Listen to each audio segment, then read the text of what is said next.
அடிச்சிருக்காரு. அடுத்த பால் தூக்கி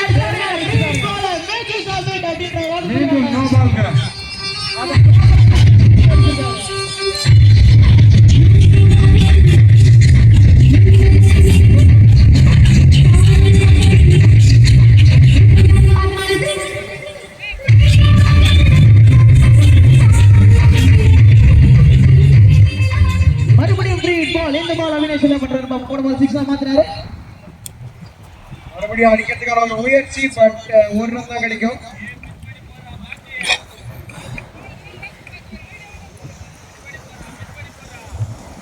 ரிவ்யூ கேட்டிருக்காருங்க. மறுபடியும் நோபாலுக்கான ஒரு வாய்ப்பா செக் பண்ணுவோம்.